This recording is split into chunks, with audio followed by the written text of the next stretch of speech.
খাবার খাবার পর কি আপনার পেট ভার হয়ে যায়? প্রায়ই গ্যাস, অম্বল, ঢেকুর ও পেট ফাঁপার সমস্যায় ভোগেন। অনেকেই মনে করেন এগুলো খুবই সাধারণ সমস্যা, কিন্তু বারবার এমন হলে একটি দুর্বল হজম শক্তির লক্ষণ হতে পারে। সুখবর হলো প্রতিদিনের কয়েকটি ছোট অভ্যাস বদলাতে পারে এই হজম শক্তি। তাই আজকের ভিডিওটি সম্পূর্ণ মনোযোগ সহকারে দেখুন। এমন 5টি কার্যকর অভ্যাস যেগুলো আপনার হজম শক্তি ভালো রাখতে সাহায্য করবে তা আমরা জানতে পারবো।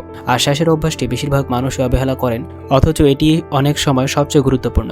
তাই ভিডিওটি শেষ পর্যন্ত দেখুন। আমাদের শরীর খাবার থেকে শক্তি ও পুষ্টি পায়, কিন্তু খাবার যদি ঠিকমতো হজম না হয় তাহলে সেই পুষ্টি শরীরে ঠিকমতো লাগবে না। ফলে গ্যাস, কোষ্ঠকাঠিন্য, অম্বল, পেট ফাঁপা এবং অস্বস্তির মতো সমস্যা দেখা দিতে পারে। চলুন জেনে নেওয়া যাক হজম শক্তি ভালো রাখতে কোন 5টি অভ্যাস সবচেয়ে কার্যকর।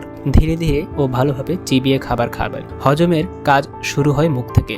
আমরা যখন খাবার ভালোভাবে চিবিয়ে খাই তখন তা ছোট ছোট অংশে ভেঙে যায় এবং লালারসের সাথে মিশে যায়। এতে পাকস্থলীর ওপর চাপ কমে যায় এবং হজম শক্তিও ভালোভাবে কাজ করতে পারে। তাই তাড়াহুড়া করে খাবার বদলে আপনি সময় নিয়ে তা ভালোভাবে চিবিয়ে খান। এতে আপনার হজম শক্তি ভালো হবে।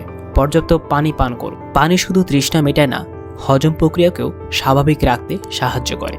শরীরে পানির ঘাটতি হলে কোষ্ঠকাঠিন্য ও বদহজমের ঝুঁকি বাড়তে পারে। তবে খাবারের সময় একসঙ্গে অনেক পানি পান করার পরিবর্তে সারাদিন অল্প অল্প করে পর্যাপ্ত পানি পান করুন। প্রতিদিন আঁশযুক্ত খাবার খান। যে বন্ধুরা শাকসবজি, ফল, ডাল, ওটস ও গোটা শস্যে প্রচুর আঁশ থাকে। আঁশ অস্ত্রের স্বাভাবিক কার্যক্রম বজায় রাখতে সহায়তা করে, কোষ্ঠকাঠিন্যের ঝুঁকি কমাতে ভূমিকা রাখে। তবে কোনো দিন একদিনে অনেক বেশি আঁশ খাওয়ার পরিবর্তে ধীরে ধীরে খাদ্য তালিকায় যোগ করুন এবং পর্যাপ্ত পানি পান করুন। এরই সাথে খাবারের পর অল্প হাঁটুন। অনেকেই খাবার খেয়ে শুয়ে পড়েন, দীর্ঘ সময় বসে থাকেন। এতে অনেকের হজম ধীরে ধীরে দুর্বল হয়ে পড়ে। খাবারের 15 থেকে 20 মিনিট পর 10 থেকে 15 মিনিট হালকা হাঁটাহাঁটি করলে হজম স্বাভাবিক রাখতে সাহায্য করতে পারে। তবে খাবার সঙ্গে সঙ্গে ভারী ব্যায়াম করা উচিত নয়। অতিরিক্ত তেল মশলা ও প্রসেস ফুড খাবার কম খাওয়া। প্রতিদিন অতিরিক্ত ভাজা পোড়া, ফাস্ট ফুড, কোমল পানীয়, অতিরিক্ত ঝাল খাবার খেলে অনেকের গ্যাস, অম্বল ও বদহজমের সমস্যা বেড়ে যেতে পারে। তা যতটা সম্ভব ঘরে তৈরি সুষম খাবার, শাকসবজি, ফল বেশি খাবার চেষ্টা করুন। এতে শুধু হজমই নয়, শরীরের সামগ্রিক স্বাস্থ্য ভালো থাকবে।